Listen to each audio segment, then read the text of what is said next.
Praise the lord. యేసుక్రీస్తు నామములో మీ అందరికీ శుభములు తెలియజేస్తూ ఉన్నాను. మరి ఆర్థిక పరమైన అభివృద్ధి చెందాలనే ఆశ అందరికీ ఉంటుంది. ఫైనాన్షియల్గా మరి పైకి రావాలి, స్థిరపడాలి, ఉన్నతమైన స్థితిలోకి వెళ్ళాలి, మంచి జీవితం జీవించాలి అనేటువంటి ఆశ అందరికీ ఉంటుంది. కానీ మరి ఎందుకని నెరవేర్చబడట్లేదు, ఎందుకని ఆ ఆశను మనం నెరవేర్చుకోలేకపోతున్నామంటే ఇక్కడ దేవుని వాక్యం సెలవిస్తుంది. దేవుని ద్వారా మన యొక్క ఏంటంటే క్రీస్తు యేసు మహిమైశ్వర్యం చెప్పిన నీ ప్రతి అవసరం తీర్చబడుతుంది. ఇది సింపుల్. క్రీస్తు ద్వారా మన అవసరాలు తీర్చబడతాయి. సో మనకి ఇక్కడ దేవుని యొక్క సన్నిధిలో ఏం చేసినా కూడా సక్సెస్ అవ్వాలి. 100 పంట. ఎలా? ఇస్సాకు కరువులో విత్తనం వేసినా కూడా 100 పంట అనుభవించాడు. ఈరోజున దేవుని యొక్క ఉద్దేశం నీ పట్ల నా పట్ల ఏంటంటే 100 పంట అనుభవించటం. హల్లెలూయా. మరి ఈరోజు మనం ధ్యానం చేసుకోబోయేటువంటి అంశం ఏంటంటే 100 పంట. ఇది చాలా రోజులు కొనసాగుతుంది. చాలా జాగ్రత్తగా మీరు వినాలి. ఇక్కడ నీవే దేవుని పొలం అని చెప్పి నీకు అర్థమైంది కదా. ఇంతవరకు మనం ధ్యానించుకున్నది. ఈ పొలం ఎవరంటండి? దేవుని పొలం ఎవరంట? మనమే. కాబట్టి మరి ఆ పొలం ఎలా ఉంది? దేవునికి స్తోత్రం కలుగును గాక. ఫర్ ఎగ్జాంపుల్ మనకు ఒక పొలం ఉంది. మీరు రైతు అనుకోండి. మీకు ఒక పొలం ఉంది. చాలా కాలంగా దాని దగ్గరికి మీరు వెళ్ళలేనట్లయితే, అది సాగు చేయలేనట్లయితే, దాన్ని మీరు పట్టించుకోలేనట్లయితే అదే పొలం పనికిరాని పొలంగా మార్చబడుతుంది. చెత్త చెదారము, కలుపు మొక్కలు, ఏవేవో చెట్లు, పనికిరానివన్నీ కూడా అందులో మురుస్తాయి. కాదంటారా? ఖచ్చితంగా అది జరుగుతుంది. మరైతే మరి మనం ఏం చేయాలి?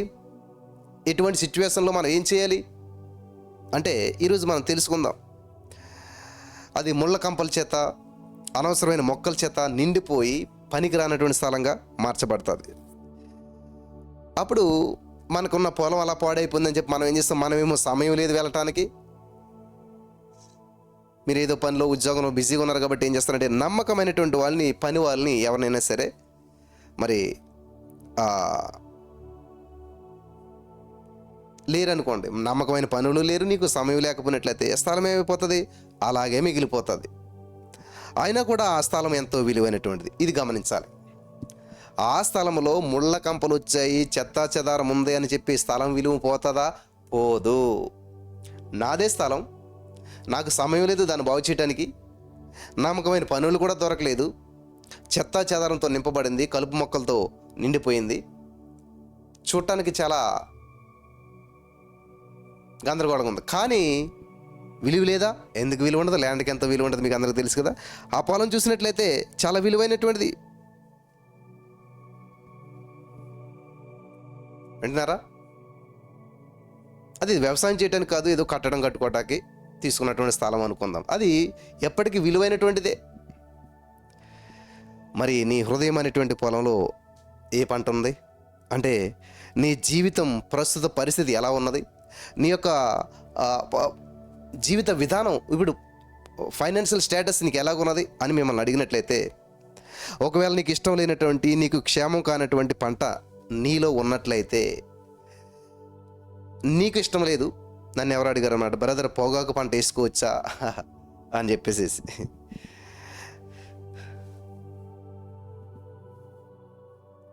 అర్థమవుతుందా? నీకు ఇష్టం లేని పంట నీలో ఉన్నట్లయితే, అంటే నీ యొక్క పొలంలో ముండ్ల కంపలు, గచ్చపోదల చేత నీ చేను నిండిపోయినట్లయితే, ఇది ఆ యొక్క పొలము, ఆ లాంగ్వేజ్. మరి ముళ్ళ కంపలు, గచ్చపొదలు, కలుపు మొక్కలు ఇవన్నీ ఏంటి అసలేని? మరి మన జీవితమే, మన హృదయమే పొలమైనప్పుడు మన హృదయంలో కలుపు మొక్కలు మొలుస్తాయా? కలుపు మొక్కలు అంటే కలుపు మొక్కలు కాదు ఇక్కడ అర్థం. మనం ఏం చేయాలి? వాటిని అప్లై చేసుకుంటే జీవితానికి అసమాధానం, గందరగోళం, గజిబిజి, అనారోగ్యము, పేదరికము, అప్పులతో, అవమానాలతో, ఇటువంటి మొక్కలన్నీ మొలిచిపోయి ఈ జీవితం అంతా కూడా గందరగోళంగా కనిపిస్తూ ఉంది. అలాగని చెప్పి పొలం విలువ పోయిందా? ఇప్పటికీ యేసయ్య నిన్ను కొన్నాడు కాబట్టి, వేల చెల్లించాడు కాబట్టి నీకు విలువ ఉన్నది. ఇంత గందరగోళంతో నిండిపోయినా కానీ, ఇంత చెత్త చెదారంతో నిండిపోయినా కానీ, ఇంత అవమానాలతో నిండిపోయినట్లయితే, హల్లెలూయా, మరేం చేయాలి తెలుసా? దుమ్ము దులుపుకుని లే. హల్లెలూయా. ఏదైనా ఒక వస్తువు ఉందనుకోండి, కొంతకాలం వాడకపోతే దుమ్ము పడుతుంది. మరేం చేయాలి? దాన్ని దుమ్ము దులిపి బాగు చేస్తే మళ్ళా మెరుగుపట్టబడుతుంది, మరలా మార్పు వస్తుంది, దాంట్లో మళ్ళా వాడబడుతుంది. కాబట్టి ఈ రోజున ఈ మాటలు వింటున్న ప్రియమైనటువంటి సహోదరి స్నేహితులారా, దుమ్ము దులుపుకొని పైకి లేగాలి. నువ్వు యుద్ధ ప్రాతిపదికన చర్యలు తీసుకోవాల్సిన ఆవశ్యకత ఎంతైనా ఉన్నది, లేకపోతే అలాగే ఉంటావు. అదే పరిస్థితిలో ఉన్న అలాగ ఉండొద్దు. లే, దుమ్ము దులుపుకుని లే, దేవుని కొరకు రోషంగా లే. 100 పంట నువ్వు ఫలించాలంటే ఏం చేయాలి తెలుసా?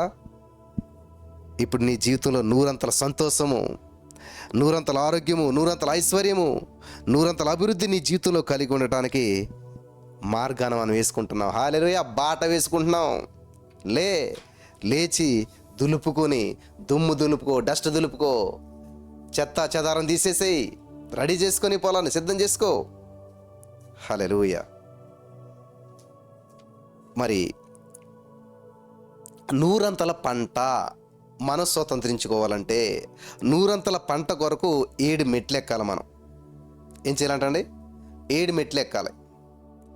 స్టెప్ బై స్టెప్ వెళ్ళాలన్నమాట. నీ జీవితంలో 100 పంట నువ్వు చూడాలనుకుంటున్నావు, నీ జీవితంలో 100 పంట నువ్వు ఆశిస్తూ ఉన్నావు. మరి ఆ 100 పంట నువ్వు పొందుకోవాలంటే success is not an accident, it's a process గుండా వెళ్ళాలి. ఈ 7 మెట్లు ఏంటని మనం చూసినట్లయితే ప్రియులరా, 100 పంట కొరకైనటువంటి 7 మెట్లు మనం చూసినట్లయితే, నెంబర్ 1, అనవసరమైన పంటను కాల్చివేయాలి. ముండ్ల తుప్పను, చెత్త చెదారాన్ని తీసి నిప్పంటించాలి, కాల్చివేసేసేయాలి. నెంబర్ 2, నేలను దున్నాలి, కంచి వేసుకోవాలి. అర్థమైందా? పొలంలోకి వచ్చిన చెత్త చెదారం తీసిపడాలి ఫస్ట్. నెక్స్ట్ ఏం చేయాలంటే ఆ పొలానంతా దున్నాలి, దున్నిన పొలానికి కంచి వేయాలి. నెంబర్ 3 ఏంటంటే నీటిని సరఫరా చేయాలి.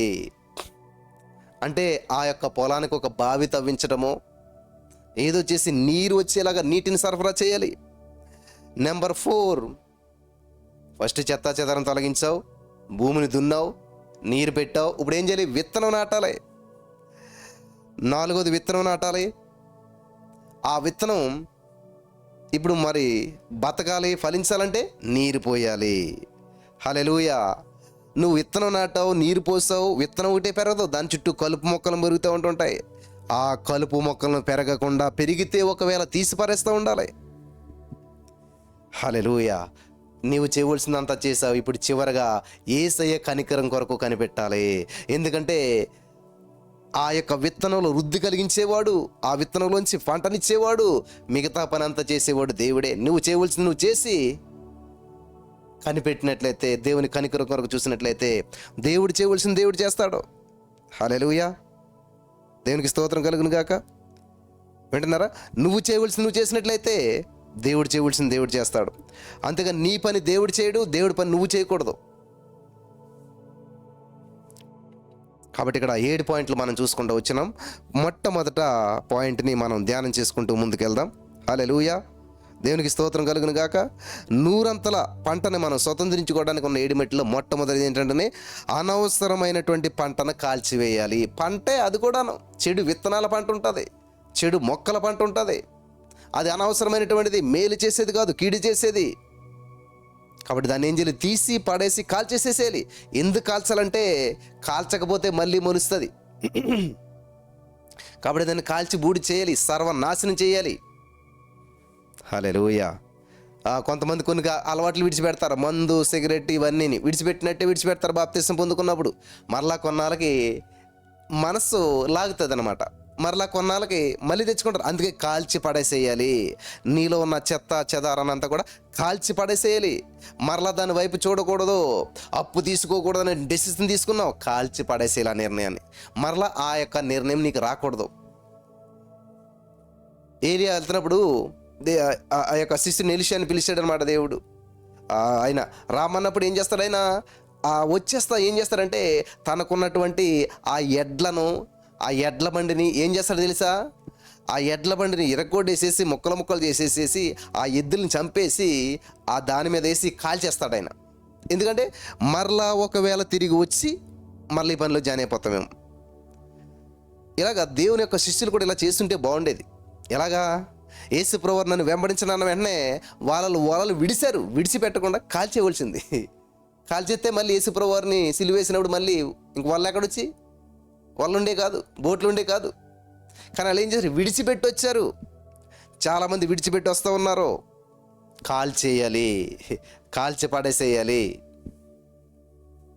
ఇంకా దానికి అడ్రస్ ఉండదు. ఇంకా కాల్చిన దానికి బూడిదని మనం ఏం చేయలేం. మనం ఇంకా దేవునికి స్తోత్రం కలుగును గాక. హల్లెలూయా. అర్థమవుతుందా ప్రియులారా? కాబట్టి నువ్వు కొన్ని నిర్ణయాలు తీసుకున్నావు, ముందుకు వచ్చావు, మరలా వెనకడుగు వేస్తూ ఉంటుంటారు చాలామంది. జాగ్రత్త నా ప్రియమైనటువంటి సహోదరి స్నేహితులారా. యేసయ్య నీ పట్ల గొప్ప ప్రణాళికలను కలిగి ఉన్నాడు, గొప్ప ఉద్దేశాలను కలిగి ఉన్నాడు. బలపరచబడుతున్నారా? మంచి నిర్ణయాలు తీసుకోండి, ప్రభువుని మహింపరచండి. హల్లెలూయా. కాబట్టి అనవసరమైన పంటను కాల్చేయాలంట. నూరంతల మంచి పంటను ఏ విషయంలోనైనా సరే నువ్వు అనిపించాలంటే మొదటగా నీ మనసులో, నీ హృదయంలో ఎదిగి బలిసి ఉన్నటువంటి అనవసరమైన పంటను నీవు దేవుని వాక్య సహాయంతో కాల్చివేసేసేయాలి. దేవుడు దహించు అగ్ని. దేవుడు అనగా అదేంటి? వాక్యం ఉంటుంది. వాక్యమే దేవుడు. ఆ వాక్యమైన దహించు అగ్ని అనేటువంటి వాక్యంతో నీలో ఉన్న చెడు అంతా కూడా దహించి వేసేసేయాలి. హల్లెలూయా. అర్థమవుతుందా? నీలో ఉన్న ఎక్స్ట్రాలన్నీ కూడా దహించి వేయబడాలి. కోపము, ద్వేషం, అసూయ, చెత్త చెదారం లోపల మీకు అందరికీ తెలుసు. ఏదైతే చెత్త ఉందో, పనికిరాందో దాన్ని కాల్చి వేసేసేయాలి. In the name of Jesus. ఆమేన్. హల్లెలూయా. చూడండి, ఒక చెట్టు మళ్ళీ మొలవకూడదంటే ఏం చేయాలి? వేర్లతోటి పెకలించేయాలి, లేదా దాన్ని కాల్చేసేయాలి. మొత్తం ఆ చెట్టున్న దగ్గర దాన్ని కొట్టేసి మంటేసేసి కాల్చేసేయాలి. ఇంకా మళ్ళీ మొలదు అక్కడ. కాబట్టి దీన్ని మనం ఎలా చేయగలమని ఆలోచిస్తున్నారా? ఎలా చేయగలుగుతాం? ఇదంతాను ఎలాగవుతుంది? ఇప్పుడు మరి ఏం చేయాలి? నా మనసులో తెలియకుండా ఏదో ఆలోచనలు వస్తున్నాయి, ఏదో భయం అనిపిస్తుంది, ఏదో చింత వస్తుంది, ఏదో అవిశ్వాసం వస్తుంది. మరి ఎలాగా? ఏం చేయాలి? ఖచ్చితంగా నా దేవుడు నన్ను సహాయం చేస్తాడు, విడిపిస్తాడు, నేను నూరంతల పంట పొందుకుంటాను, నేను విజయం సాధిస్తాను, నా జీవితంలో నేను గొప్పగా ఎదుగుతానని నువ్వు అనుకుంటున్నావు. కానీ తెలియకుండా హౌ ఇస్ ఇట్ పాసిబుల్, ఎలాగనేటువంటి ఆలోచన నీకు వస్తుంది.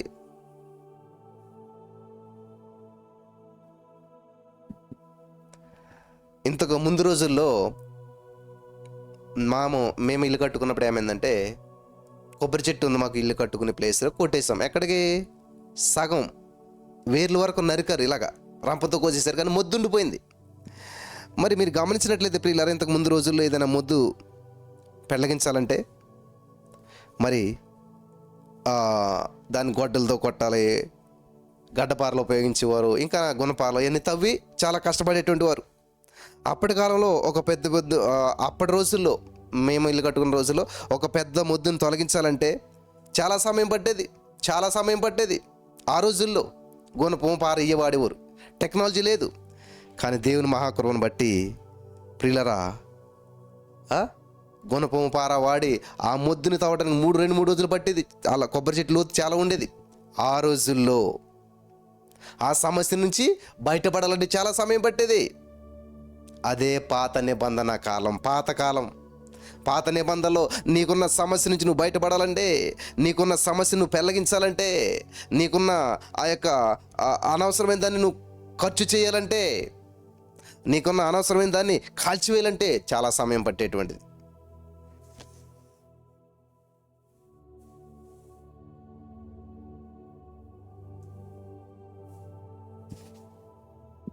హల్లెలూయా. చాలా సమయం పట్టేటువంటిది అప్పట్లో. కానీ టెక్నాలజీ మారిపోయింది కదా ఇప్పుడు. హల్లెలూయా.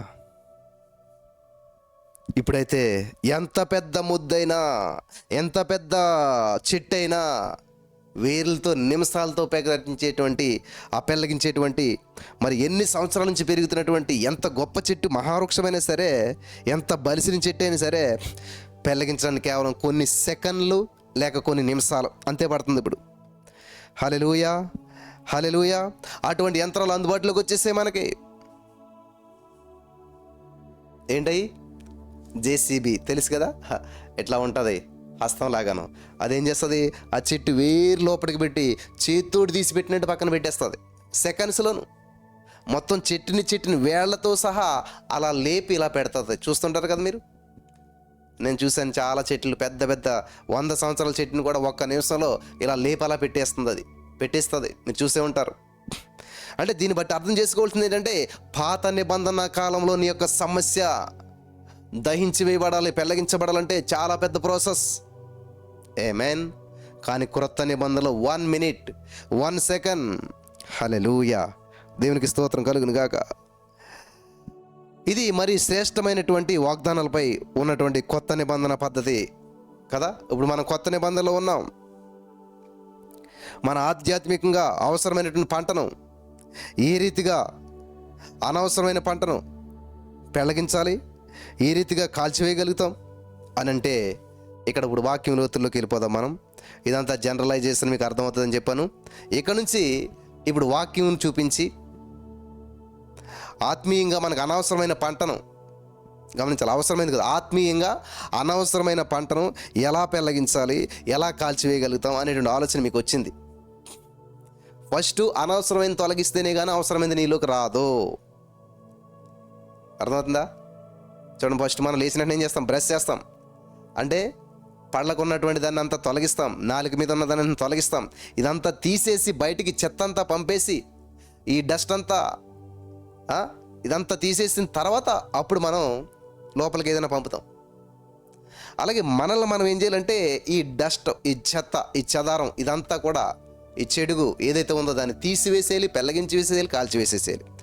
వాక్యానుసారంగా మనం గమనించేద్దాం.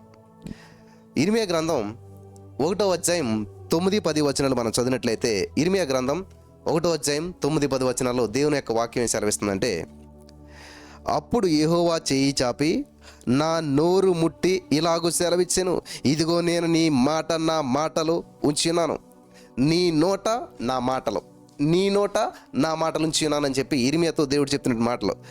10వ వచనం, పెళ్ళగించుటకును, విరగగొట్టుటకును, నశింపజేయుటకును, పడద్రోయుటకును, కట్టుటకును, నాటుటకును నేను ఈ దినమున జనముల మీదను రాజ్యముల మీదను నేను నియమించి ఉన్నాను. హల్లెలూయా.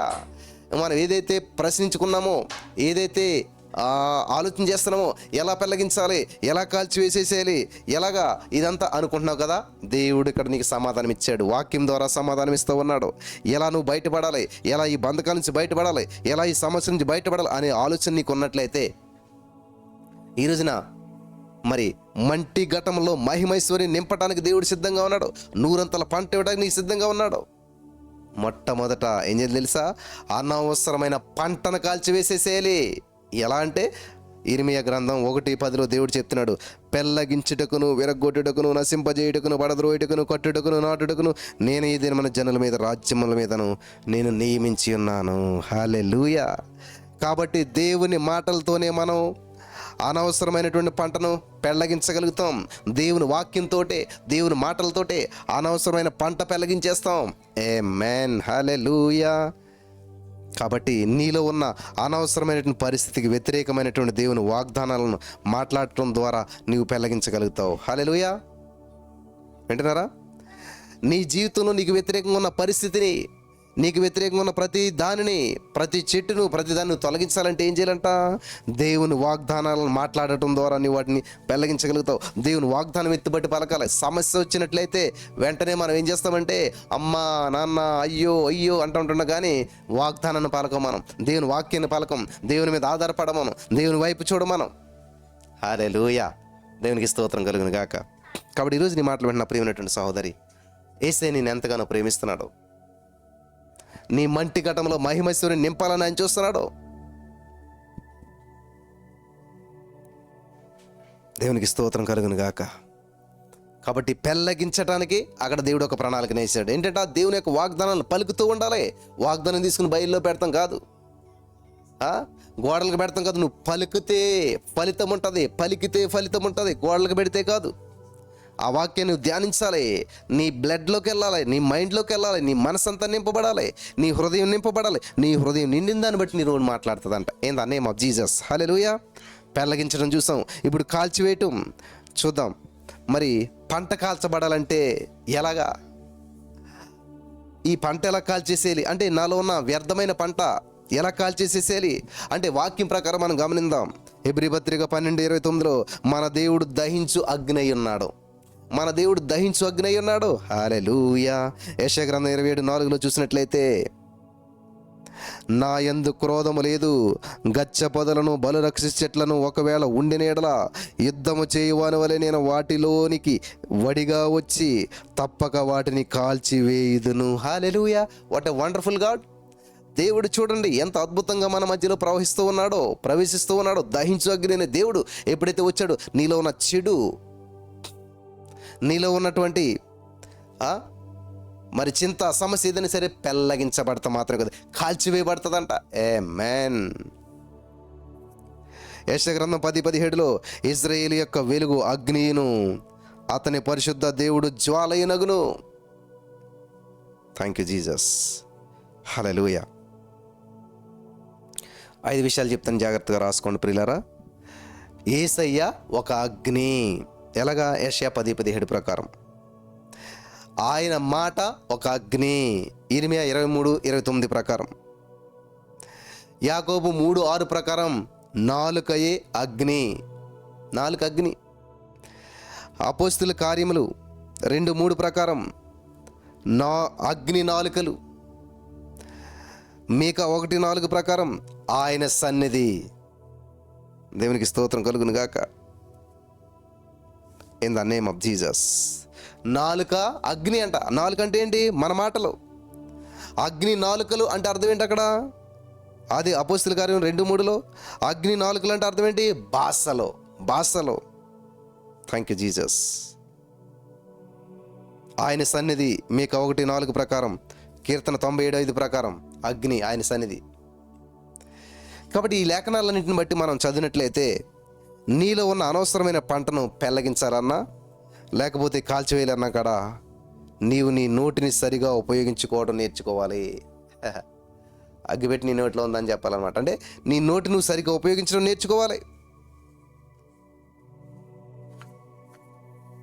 హల్లెలూయా. దేవుడు నీకు ఒక అద్భుతమైనటువంటి సహకారిగా నీకు నోటిని నాలుకనిచ్చాడు.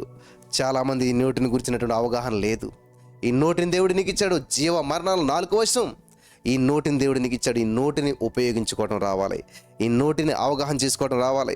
చాలామందికి అవగాహన లేదు, నోటిని గురించినటువంటి అవగాహన. ఒక వ్యక్తి నోటి మాటల యొక్క ప్రాముఖ్యతను తెలుసుకునేంత వరకు కూడా ఆ వ్యక్తి జీవితంలో మార్పు రాదు. వింటున్నారా? ఒక వ్యక్తి యొక్క మరి ఆ నోటి మాటల యొక్క ప్రాముఖ్యతను తెలుసుకునేంత వరకు, ఒక వ్యక్తి యొక్క నోటి మాటల ప్రాముఖ్యతను తెలుసుకునేంత వరకు ఆ వ్యక్తి యొక్క జీవితంలో మార్పు రాదు. అంటే ఎక్కడ స్టార్ట్ అవుతుంది మార్పు? నోటి మాటతో. నోరు మంచిదైతే ఊరు మంచిది అవుతుందంట. హల్లెలూయా. చాలామంది ఫైనాన్షియల్గా ఇరుక్కుపోట కారణం ఏంటంటే నోరు. జాగ్రత్తగా ఉండాలి, జాగ్రత్తగా మాట్లాడాలి. దేవునికి స్తోత్రం కలుగును గాక. 3 విషయాలు చెప్తాను, జాగ్రత్తగా గమనించాలి. నెంబర్ 1 ఏం చేయాలంట? చెడ్డ పంటను పెళ్ళగించాలి, కాల్చివేయాలి. నీవు స్తుతి, ఆరాధన, కృతజ్ఞత మాటలను మాట్లాడినప్పుడు సర్వలోకనాథుని అగ్ని లాంటి సన్నిధి విడుదలవుతుంది. ఆమేన్. స్తుతిస్తూ ఉన్నప్పుడు అగ్ని, ఆరాధన చేస్తున్నప్పుడు, కృతజ్ఞతలు థ్యాంక్ యూ చెప్తున్నప్పుడు అగ్ని లాంటి సన్నిధి విడుదలవుతుందంట. ఆమేన్. వేస్ట్ పంట అంతా కాల్చివేయబడుతుంది. రెండోది, నువ్వు దేవుని యొక్క మాటల్ని నీ అనవసర పంటకు వ్యతిరేకమైనటువంటి వాగ్దానాలు మాట్లాడినప్పుడు దహించు అగ్ని విడుదలవుతుంది. అటువంటి ప్రసంగాలు విన్నప్పుడు కూడా ఆ పరలోక అగ్ని విడుదలవుతుంది. ఆమేన్. దేవుని వాక్యం. దహించు అగ్ని, పరలోక అగ్ని విడుదలైనప్పుడు వేస్ట్ పంట అంతా కాల్చివేయబడుతుంది. మూడోది, పరలోక భాషల్లో ఉద్దేశపూర్వకంగా మాట్లాడినప్పుడు దేవుని అగ్ని విడుదలై అనవసరమైన పంట అంతా కాలిపోతుంది. హల్లెలూయా. అందుకే మనం ఎప్పుడు కూడా 3 విషయాల గురించే మనం మాట్లాడుతూ ఉంటుంటాం. ప్రార్థనా సమయం అనేటువంటిది మనం మన పొలంలో వ్యవసాయం చేసుకునేటువంటి సమయం లాంటిది అన్నమాట. ప్రార్థనా సమయం అనేటువంటిది మన పొలంలో మరి ఎలాగైతే వ్యవసాయం చేసుకుంటామో ఆ సమయం లాంటిది అన్నమాట.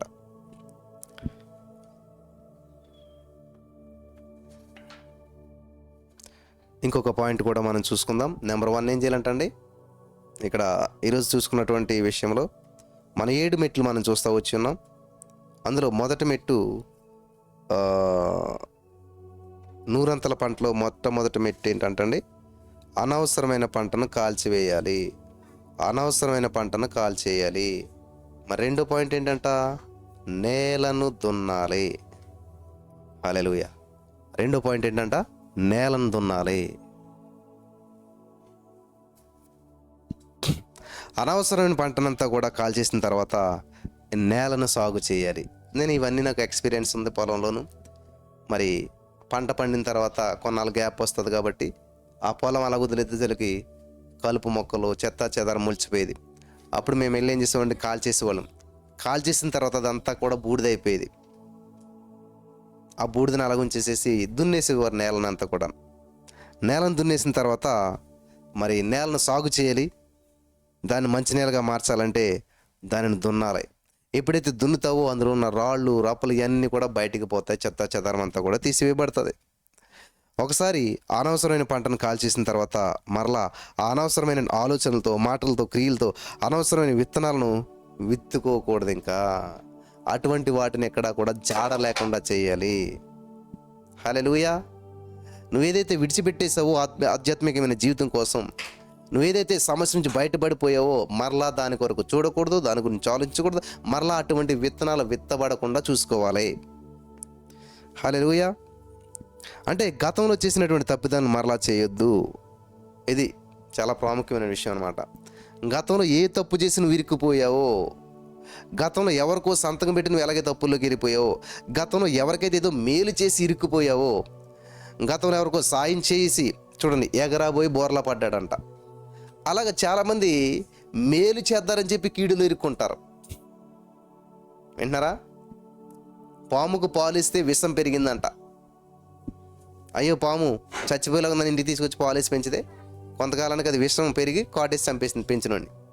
అలాగే ఈరోజున అప్పులు ఇచ్చినటువంటి వారు, ఇతరులకు సహాయం చేసినటువంటి వారు చాలామంది ఇరిక్కిపోయారు. అప్పు తీసుకున్న వాళ్ళు బాగున్నారు, కానీ అప్పు ఇచ్చిన వాళ్ళు సఫర్ అయి చచ్చిపోయిన వాళ్ళు చాలామంది ఉన్నారు. అందుకే నీ మనసు చుట్టూ కంచెని ఏర్పాటు చేసుకో, దృఢ సంకల్పం ఏర్పాటు చేసుకో. కంచె అందరూ ప్రవేశించినప్పుడు కంచె ఉంటేనే నీ కళ్ళ దగ్గర, చెవుల దగ్గర, నోటి దగ్గర, మనసు దగ్గర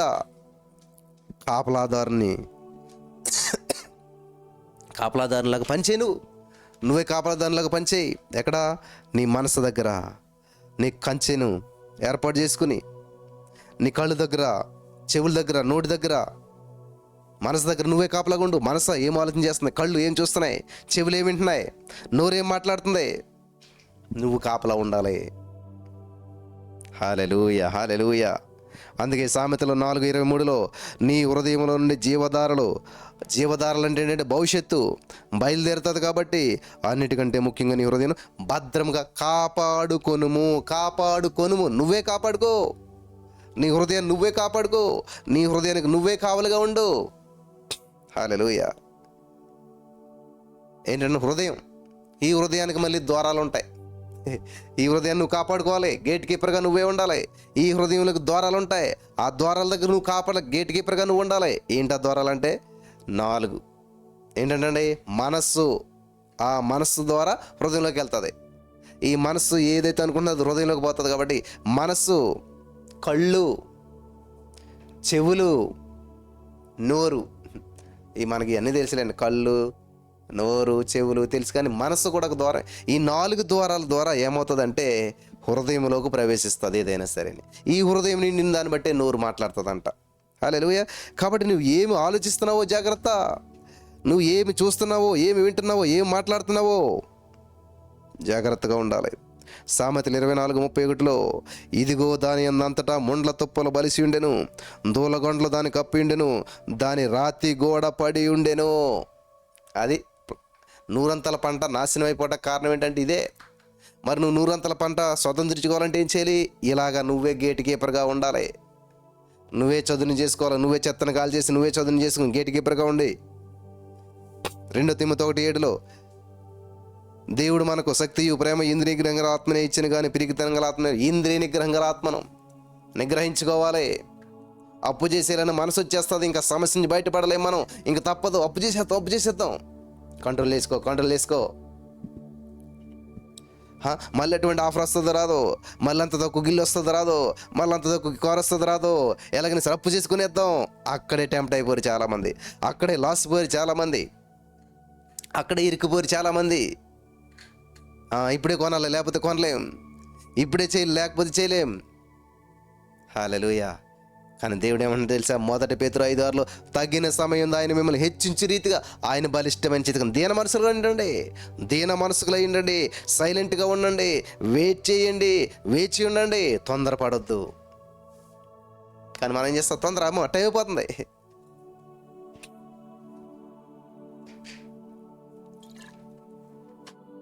ఏమైపోతుందంటే టైం అయిపోతుంది, మళ్ళీ రేట్లు పెరిగిపోతాయి, ఆఫర్ అయిపోతుంది. హల్లెలూయా. దేవుడు నీ జీవితంలో ఎప్పుడు పని చేస్తే అప్పుడే ఆఫర్. దేవుడు నీ జీవితంలో ఎప్పుడు 1 పేతురు 5:6 ప్రకారం తగిన సమయం అంటే ఎప్పుడంటే దేవుడి సమయం ఎప్పుడు వచ్చినప్పుడు అన్నీ అనుకూలంగా మార్చబడతాయి. ఏది ఎంత ఎత్తున్నా దేవునికి మించిన ఎత్తుకి ఏది వెళ్దు కాబట్టి ఆయన కిందే ఉంటుంది. ఏదైనా సరే అది ఎంత ఎత్తులో ఉందంటే దేవుడు నేను అంతకంటే ఎత్తులోకి తీసుకెళ్తాడు. హల్లెలూయా. అప్పుడు అది నీకు సమస్యలాగా అనిపించదు. దేవుడు అంతకు మించిన సమృద్ధి నీకు ఇస్తాడు.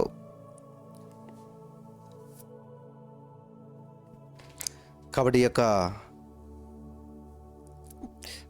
దేవుడు మనకు శక్తి, ప్రేమ, ఇంద్రియ నిగ్రహం ఆత్మనే ఇచ్చాడు కాబట్టి పిరికితనం గల ఆత్మని ఇవ్వలేదు. ఈ యొక్క లేఖనాన్ని పట్టుకుని మాట్లాడుతూ ధ్యానిస్తూ నీ మనసుకు కంచెని కట్టుకో. ఇప్పుడు నేలను మంచి నేలగా, వ్యవసాయానికి విత్తనాన్ని వేయటానికి ఉపయోగపడేటువంటి, వినియోగించేటువంటి, అక్కడికి వచ్చే నేలగా మారాలంటే నేల దున్నబడాలి. హల్లెలూయా. నేల దున్నబడాలి. ఇదే మాటను దేవుడు కూడా సెలవిస్తూ ఉన్నాడు. చూద్దామా? హోషేయ గ్రంథం 10:12. హోషేయ గ్రంథం 10:10. బ్రదర్, ఫైనాన్షియల్ పరిస్థితులకి దీనికి సంబంధం? ఇదే సంబంధం. ఇక్కడే మరి ఇరుక్కుపోతున్నారు సమస్యల్లోనూ. ఎందుకని ఫైనాన్షియల్ ప్రాబ్లమ్స్ వస్తున్నాయంటే వాక్యాన్ని చదవకపోవటం వల్ల, చదివిన వాక్యాన్ని గ్రహించకపోవటం వల్ల, గ్రహించిన వాక్యాన్ని అమలు చేయకపోవటం, ఆచరించకపోవటం, వాక్యంలో వర్ధిల్లకపోవటం వల్లనే ఆర్థికపరమైన అభివృద్ధి మనకు చెందట్లేదు. చూద్దాం. హోషేయ 10:12. నీతి ఫలించినట్లు మీరు విత్తనం వేయుడి, ప్రేమయను కోత మీరు కోయడి, యెహోవాను వెదుకుట ఇదే సమయము గనుక ఆయన ప్రత్యేకమై మీ మీద నీతి వర్షం కురిపించినట్లు ఇది వరకెన్నడను దున్నని బీడి భూమి దున్నుడి. హల్లెలూయా. ఏం చేయాలంటే ఫస్ట్ దున్నాలి. ఇప్పుడు దున్నాలే. విత్తుట కోయట నియమంలో నూరంతల పంటను స్వతంత్రించుకోవాలంటే దున్నాలి. వాక్య ప్రకారం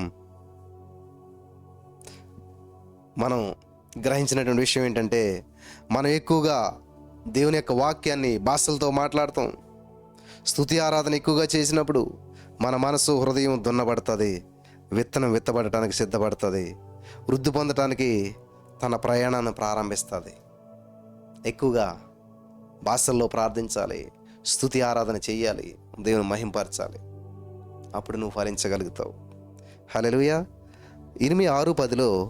విందురని నేనెవరితో మాట్లాడేదను, ఎవరికి సాక్ష్యం ఇచ్చేదను, వారు వినుటకు తమ మనసు సిద్ధపరచుకొనరు గనుక వినలేకపోయిరి. ఇదిగో, వారు యెహోవా వాక్యమందు సంతోషము లేని వారే దాన్ని తృణీకరింతారు. 1 కొరింథీ 14:4. భాషతో మాట్లాడు వాడు తనకే క్షేమాభివృద్ధి కలుగజేసుకొనును. ఓ థ్యాంక్ యూ లార్డ్. హల్లెలూయా. అన్య భాషల వరం దేవుడిచ్చిన వరం అది. ఆ వరంతో మీరు భాషలతో ప్రార్థన చేసి మాట్లాడినప్పుడు ఎవరికి అర్థమవుతావు? మరి ఇంకెందుకు మరి భాషలతో మాట్లాడతాం అంటారు చాలామంది. ఇంటర్ప్రిటేషన్ ఉంటుంది. వాక్యం భాషల అర్థం చెప్పే వరం ప్రార్థిస్తే దేవుడు అది కూడా ఇస్తాడు. అయితే ఈ భాషలతో ప్రార్థన చేయటం వల్ల వచ్చినటువంటి ఉపయోగం ఏంటంట ఇక్కడ చెప్తున్నాడు. భాషతో మాట్లాడేవాడు తనకే క్షేమాభివృద్ధి కలుగజేసుకొనును. భాషలతో ప్రార్థన చేస్తే అది నీకు క్షేమాభివృద్ధి. కాబట్టి నువ్వు ఇంట్లో ఒక్కడుగా ఉన్నప్పుడు నువ్వు ప్రార్థన చేస్తూ ఉండాలి. భాషల్లో ప్రార్థన చేస్తూ ఉన్నప్పుడు నీకు క్షేమాభివృద్ధి కలుగుతుంది. భాషలతో మాట్లాడటం వల్ల నీకు క్షేమాభివృద్ధి. క్షేమాభివృద్ధి ఎలా కలుగుతుందంటే వాక్యం అనే విత్తనం నాటబడటానికి సిద్ధపరచబడటం ద్వారానే.